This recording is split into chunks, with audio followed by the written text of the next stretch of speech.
morning, fight fans.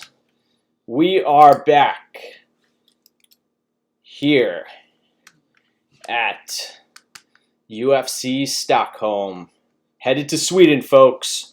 Mike's MMA Picks here with your Fight Morning Quick Card Breakdown, brought to you by MMA Oddsbreaker as well as BetDSI. We've got 12 fights. We've got a few late notice replacements. We've got some serious value when it comes to DraftKings. And let's get things started because we've got a very early start this morning, 10 a.m. on the East Coast. We're going to kick things off in the men's lightweight division. We have Danilo Bellwardo taking on Joel Alvarez. Joel Alvarez, last time we saw him out, he was supposed to get torched by Ismagulov. We know that Joel Alvarez is, what can you say? He's a striker, but he has a ground game. And when fights hit the ground, he runs into some difficulty with his takedown defense. Locks up a number of guillotines. Tough to count on a fighter coming through while they're on their back. 8,500 in DraftKings for Alvarez. Way overpriced. I think he may be one of the lowest owned fighters out there. Though this is a very closely lined fight. We've got fight doesn't go the distance sitting at minus 120 right now. And both of these guys are young in their careers. Bellwardo, he does like to take fights to the ground. Brings in wrestling, though not at the highest level. Supposedly, he possesses a brown belt. I haven't seen much that I've been impressed with from his regional fights and fights in Venator. Bellwardo at 7,700 in DraftKings. Minus 114 at the betting window. I lean slightly towards Bellwardo. Alvarez, minus 103. Tough guy to trust. We've got the Stockholm crowd. This may be a sneaky fight from DraftKings perspective, but I'm leaning Bellwardo. Next up, we have a fight where we've seen some significant line movement. We head to the light heavyweight division. We've got Devon Clark taking on Darko Stojic. Darko Stojic is Mirko Krokop's protege. Big guy, stocky guy from Serbia.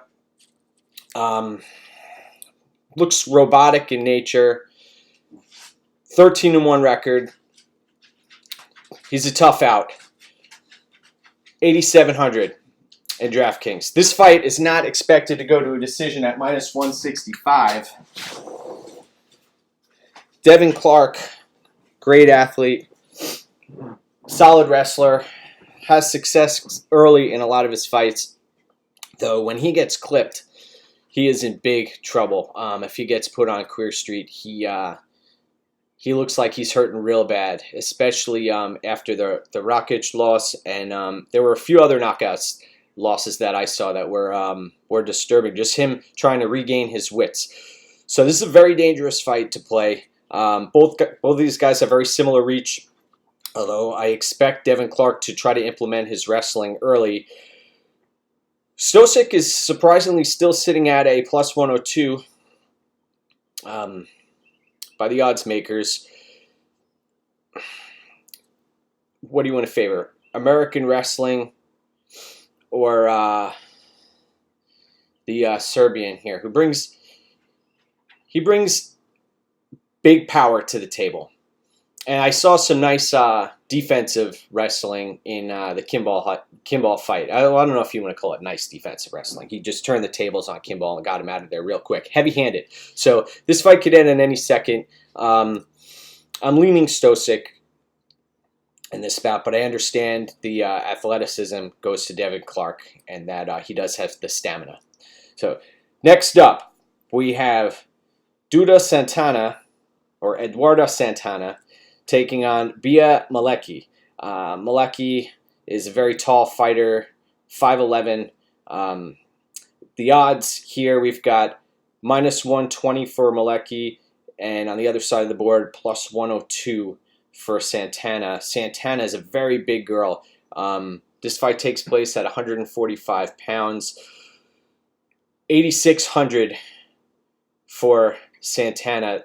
Look at these fighters' records. This is a very tough fight to decipher when you're working with fighters who have a total combined record of 4 fights. Malecki likes to throw volume. If she gets taken down, she might, well, we saw what happened with Megan Anderson last week. If this fight does hit the ground, her get-up game is suspect. I suspect this fight will play out on the feet, and I'm actually leaning towards the underdog, the +102 underdog at 8,600, Santana. You know, you've got some value here when you look at DraftKings. Malecki, 7,600, really opens up things for your lineups, but you know, you're taking some risk here because we don't know what these fighters are going to bring to the table. Santana hasn't fought in a couple of years, and not much else to say about this fight. Let's move on quickly here because these fights are going to get started in a little while, in about an hour. Nick Hyun taking on Frank the Tank Camacho. Frank the Tank Camacho moving down to the men's lightweight division. Last time we saw him, he was brutally knocked out. But the guy somehow came back from the dead and is at Timoyama right now. The likes of Alex Perez, and there have a number of great fighters, great coaches over there. Big thing that stands out to me, Nick Hyun, technical striker with a judo background. He's got his hands in a lot of different pots. I was listening to an interview at the Body Lock, and Nick Hyun, great guy. Really want to pull for him, but he's getting up there in age, 35 years old. Started to really fade at the end of the Damir Hadzovic fight, and this is a fight you may want to target. Challenge here, though, is this fight is expected to go to a decision at -240. It actually has one of the highest odds to go to a decision. Huge reach advantage for Camacho. He's looked. How do you want to say it? He's an aggressive striker. Comes forward. Has no quit in him. Unless you're gonna have to turn his lights off. Great fight. If you have the opportunity to watch this fight against Damian Brown, very impressive. So Camacho, you've got some line value here in DraftKings right now. Camacho sitting at -128 at BetDSI. Nick Hyun +107. I'm actually going to lean towards the higher volume here at -128. One second.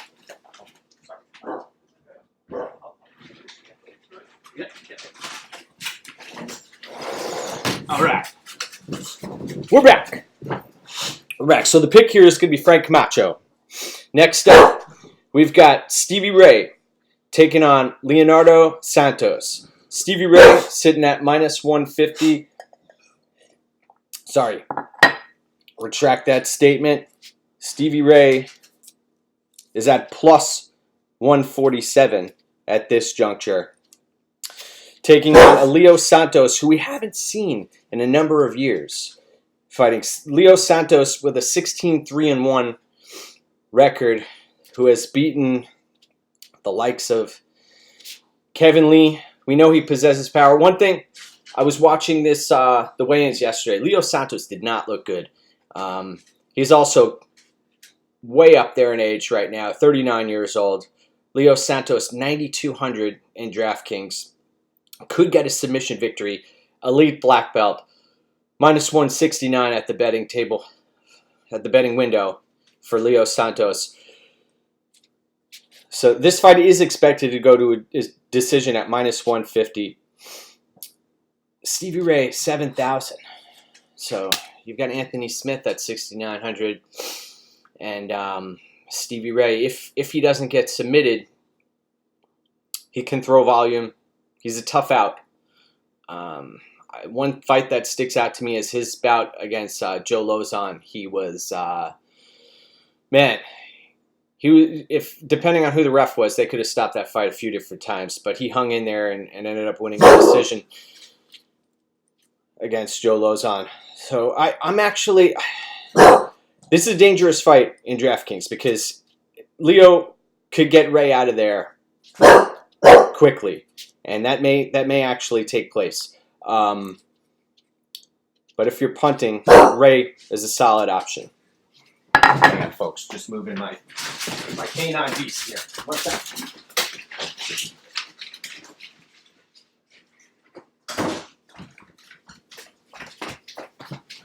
We're back.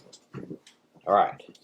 Next up. So the pick here is going to be, I'm going to run with the underdog here, Stevie Ray at +147.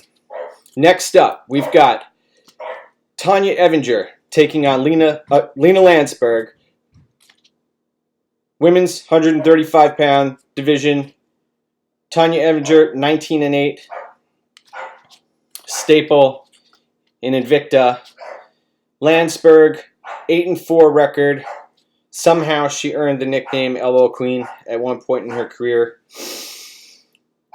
9,000 in DraftKings for Tanya Avenger, -312 at the betting window. She's one of the highest favorites on the card right now, Avenger. She's got a clear path to victory with her grappling. Landsberg, 7,200, +262 underdog. This fight, I'll be avoiding Landsberg. Avenger, although she is up there in age, she's had a knee surgery that she rushed back from. She's got some mileage on the odometer. She never looks in great shape. Avenger should get the takedowns here and could finish the fight. This fight is expected to go to a decision at -170, though. I wouldn't be surprised to see Avenger finish the job late. Aspen Ladd really worked over Avenger, made it look easy. So this, fighters get towards the end of their careers and sometimes they fall off a cliff. That may have happened in the last fight. We'll find out. In an interview with Avenger I was listening to recently, she's working on some sort of oil rig, and then took time off for this fight camp. The pick here is going to be Avenger, but proceed with caution, despite the wide odds. Next up, we have a last-minute replacement here at the men's welterweight division. Rostam Akam from Sweden coming in at 7,400, taking on Sergey Kondosko. Kondosko is a Muay Thai fighter out of Moscow who is 27 years of age. Kondosko sitting at -152 right now. This is where you'll see some value here in DraftKings. Akam +130. Problem here is there isn't much fight footage on Rostam Akam. We know that he is a ground fighter, and Kondosko, despite the Russian background, hasn't shown the best ground game, and he wants to keep this fight on the feet. This fight is not expected to go to a decision at -145. Kondosko might be a sneaky play at 8,800. I think we'll see a lot of people aren't going to recognize Akam. This is another, from DraftKings perspective, a lot of the hardcores are going to be playing. Casuals, I expect to not even realize that a UFC card's happening this morning. So I won't be surprised to see Akam with a higher ownership than originally anticipated because of the odds value here. So you don't know what you're going to get out of somebody on a week notice. Kondosko, he had a full camp in. I'm actually going to pick Kondosko here to get a decision victory. And he also he has a 26-5-1 record. This guy has he has a resume on him, so I'm gonna roll with that. Hard to trust a guy with only 6 fights, although Akam does have a number of finishes. Next up, we're headed to the main card, believe it or not. Here we've got Daniel Timur against Sung Bing Jo. Sung Bing Jo fighting out of Korea here with a 9-0 record, 8,800 in DraftKings, taking on not David Timur, Daniel Timur, 7,400 plus 121.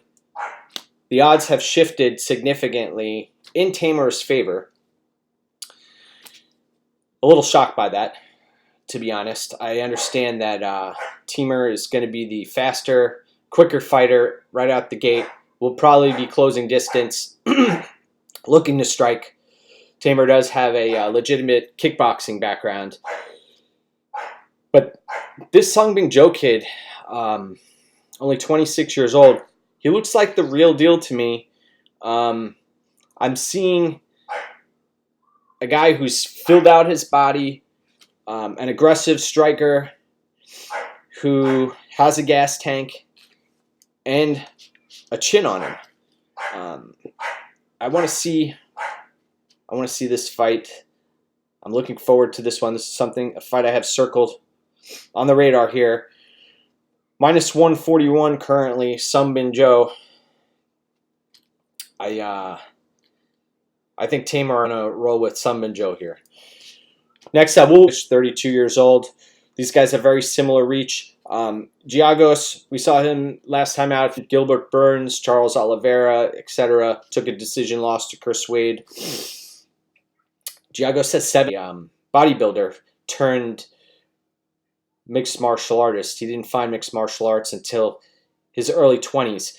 Hadjovic, 9,100 in DraftKings. I do think he's overpriced, to be honest. Giagos is a somewhat durable fighter. Hadjovic, minus 175 right now. I've seen the odds slip on him lately. Giagos plus 153, 7,100 for Giagos. I expect to see a high ownership of Giagos because of his wrestling path to victory. We saw Alan Patrick was able to take down Giagos, was able to take down Hadjovic 9 times in their fight, and Marcin Held was also successful in that endeavor.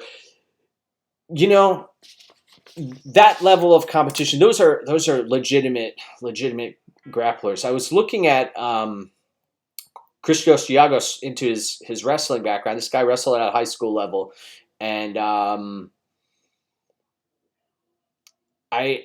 not convinced he's going to get the job done. So I'm actually going to pick Damir Hadjovic here. He's going to be the play. He could get this fight. He could win this fight by either decision or finish. So I'm picking Hadjovic in this fight, and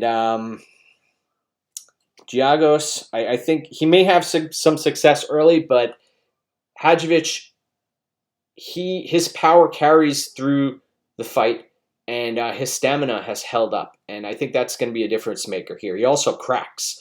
Hyun is a tough out, and Hadjovic really poured it on late.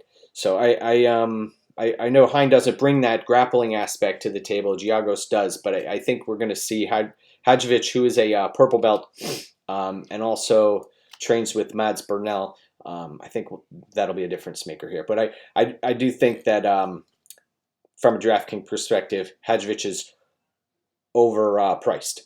Next up, we have Makwan Amirkhani taking on Chris Fishgold. Men's 145-pound division. 30-year-old Makwan Amirkhani with a 72-inch reach. He's going to have a 4-inch reach advantage over Chris Fishgold. That won't matter early. These guys are going to come in and clash like Tasmanian devils. 8,300 for Chris Fishgold, who was the favorite and now is an underdog here. Chris Fishgold plus 101 underdog. We've got Makwan Amirkhani sitting at minus 118 right now. Makwan Amirkhani, Mr. Finland, 7,900 in DraftKings. This fight, we're going to learn a lot here. Makwan Amirkhani showed some signs early on fighting Jason Knight of improved striking, though that confidence waned late. In the middle of the first round, he was having some success and then got caught a couple of times and dropped in the beginning of the fight. This is after Jason Knight, Makwan Amirkhani had already spent some time working on his boxing. So he ended up going back to his bread and butter, his wrestling late in the fight, pulled out the victory, spent the past 10 months at 10 months of the year picking up some amateur fights, went 4-2 boxing, and he also spent the last 2 months at SBG Ireland, where he typically does his camps, and he's ready to rumble. Looked a little bit skinnier on the scale than I'm used to seeing him. Chris Fishgold is going to implement a whirlwind of activity, a wrestling-heavy game plan early. What I see happening here, Amirkhani, I think he's going to be forced to use his wrestling early, and the first round should be a pretty wild one.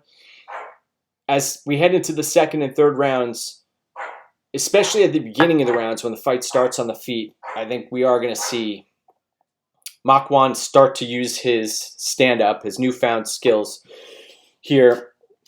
And I think we're going to see Amirkhani pull out the victory here.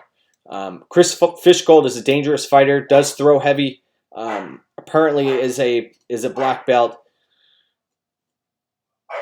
I think it's an anomaly that he went 5 rounds in Cage Warriors a number of years ago. Appears to have some substance abuse issues, self-discipline issues, and I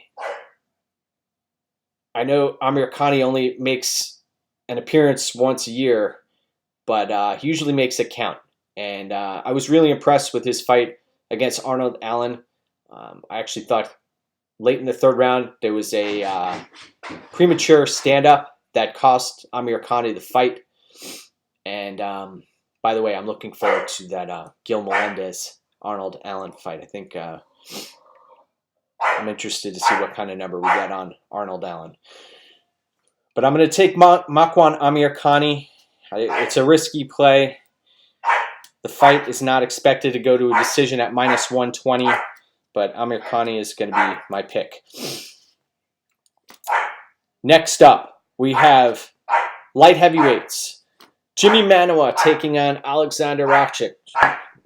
Rakic, 8,900. And we have Jimmy Manoa at 7,300. Alexander Rakic, minus 213. ATT fighter of Austrian descent. These guys have very close reaches. Jimmy Manoa packs a serious punch. Still has that punch. That knockout power. He trains with Alexander Gustafsson at All Stars. This fight is a dangerous fight from a DraftKings point of view. This fight is not expected to go to a decision at minus 290. I have this fight circled as well.